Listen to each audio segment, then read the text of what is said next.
Hey guys, it's Alyssa from AlyssaNalani.com. Welcome back to my channel. Today I'm going to be sharing my updated 2019 planner stack. Over the past couple of months, I've been in a little bit of a planner slump. So I haven't been using my planners the way I should. I haven't been writing things down or tracking or just keeping track of all of the things. And I've really felt the negative effects of that. Now I'm finally coming out of that season, thank God, and finding my rhythm again and kind of my groove. But what has happened is that now my planner stack looks different than what it did when I first constructed it back in December. So during that season, I was not only not doing the things I was supposed to, I was also kind of itching to try some new things and experiencing, I guess, what I would call planner cravings. So that resulted in me deconstructing what I had originally put together at the beginning of the year and creating a new system that not only satisfies those planner cravings, but also better fits and manages some of the changes that have happened in this new season of my life. Okay, so this is my new stack. It consists of 5 planners. This does not include anything like journaling related. So this is simply the planning aspect of my life. So nothing journaling related, nothing memory keeping related, none of that. It doesn't actually include another planner that I have that's for a specific project. This is more of like what needs to get me through, the day-to-day. If that makes sense. I'm not going to go into huge detail of all of these planners because it's kind of pointless and boring, but I'm just going to give you a general overview of what they are and how I'm using them. Okay, so this first planner is one that I started out the year with. I did 2 setup videos, one for January, I think, and one for February. No, February, definitely. Definitely February. I think this is when I got this, was in February. So maybe just one setup video. Anyway, I have now repurposed this. This does not hold all the things. This is not my everyday carry. I decided to shift some of that out, and now this holds like home management stuff. So mostly finances, because I wanted that in a separate place. And I've got a space for notes and lists and for like keeping track of the different things that have to be taken care of in the house, like maintenance things, as well as like shopping lists and food planning, meal planning, and those kinds of things. It's not fully developed. I'm not sure how this is going to work long term. I'm just playing around with it and seeing how I like what I've come up with at this point.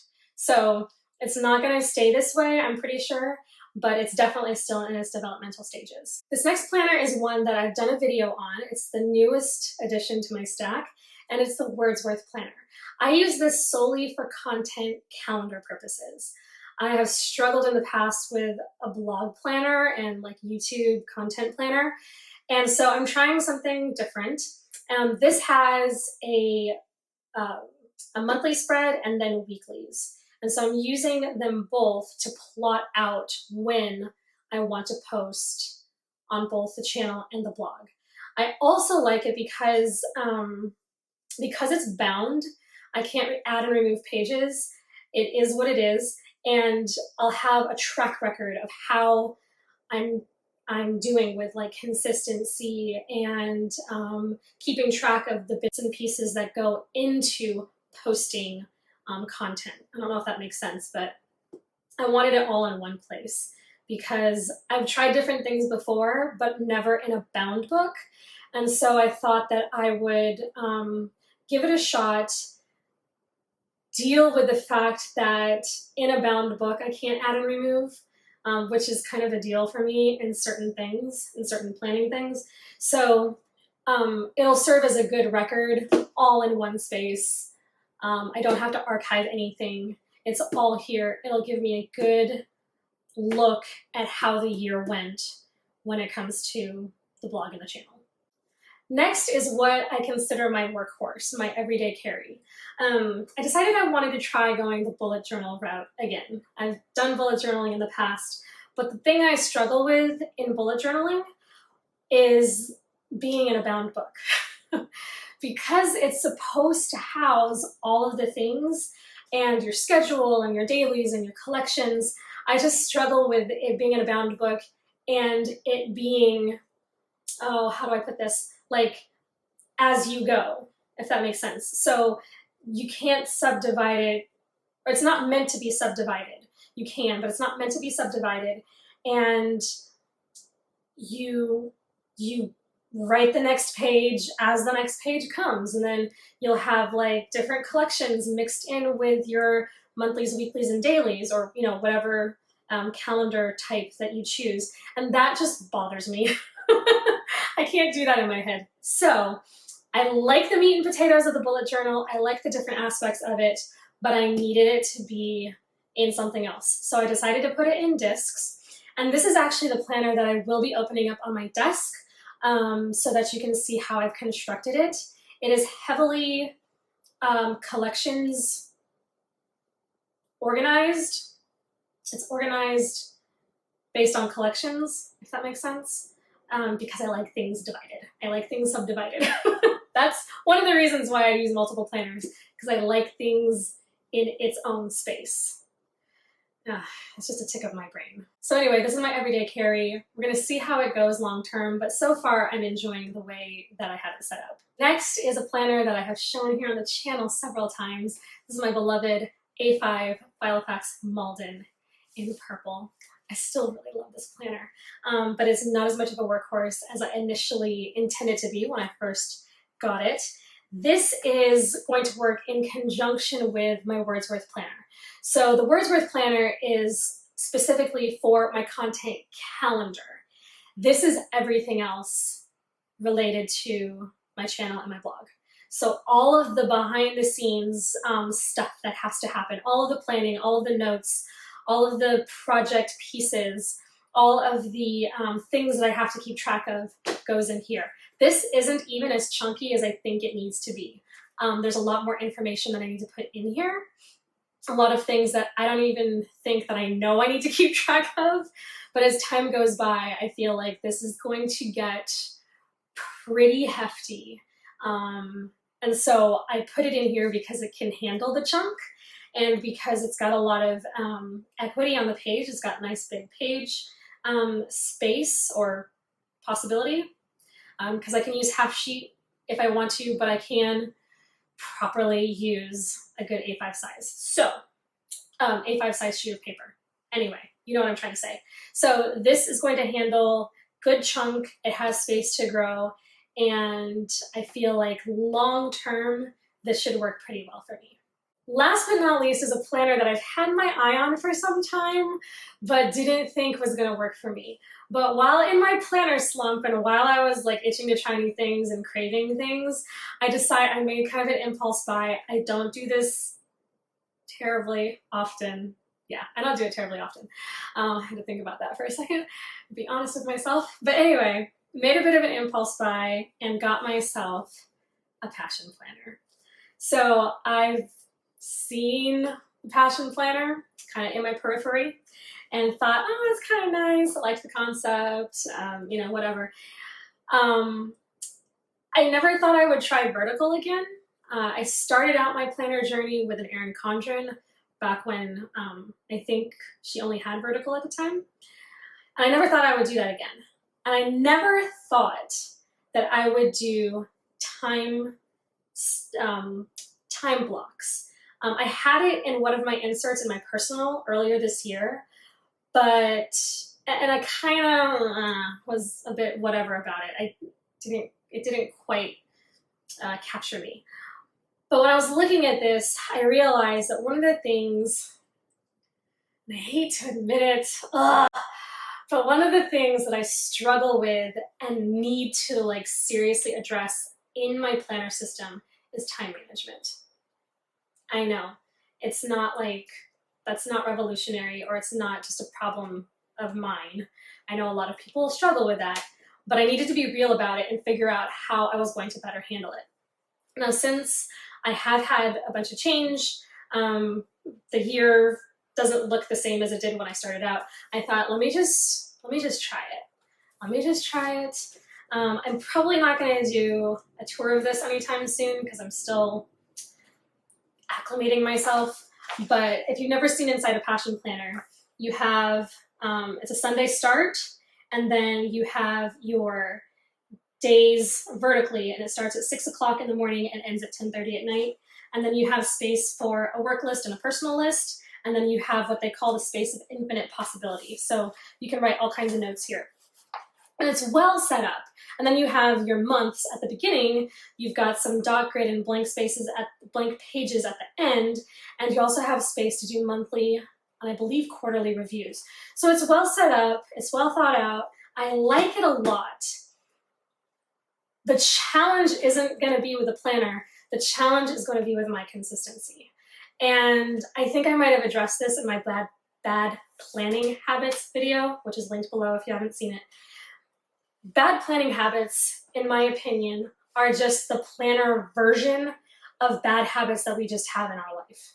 So I'm bad with time management. I don't do well with timed layouts in a planner because I'm bad at time management. Like, does that make sense? I don't know. Anyway, so these are just things that I have to work out in my life. And hopefully this will be a tool that I can use to better manage that. Because now I have a space, a big space, where I can look at my hours and block out the times and say, okay, this didn't work there, this had to change, I'm not doing well in this area, so on and so forth. So yeah, I can do that in another one of these planners. But one, I wanted to just try a new planner, if I'm being completely honest. And two, I really like, just how my brain works, I really like sub-categorizing and subdividing things, which is why I'm a multiple planner babe. I don't do well in just one space because there's so many things that I want to keep track of, and certain layouts will work better for me with certain things, if that makes sense. It's kind of hard to explain well to somebody who may not feel that same need. But if you use multiple planners, I think you might know exactly what I'm talking about. So anyway, that is my planner stack. So I've got a passion planner to keep track of my weeks and time management. Got my Filofax and Malden, which takes care of all of actually planning what goes on as far as content creation. I've got my workhorse, my bullet journal in discs.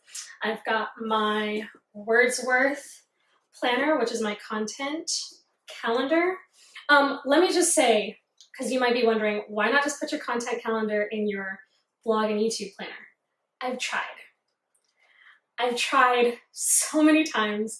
I've done a couple of different insert layouts, and for some reason, I don't know why, I just couldn't do it in rings. I don't know why. I couldn't do it in this size in rings. I don't know why. I don't know why. This is like working better. Can't explain it. I'm just going with it. Anyway, just in case you're wondering why I got two planners for like one thing.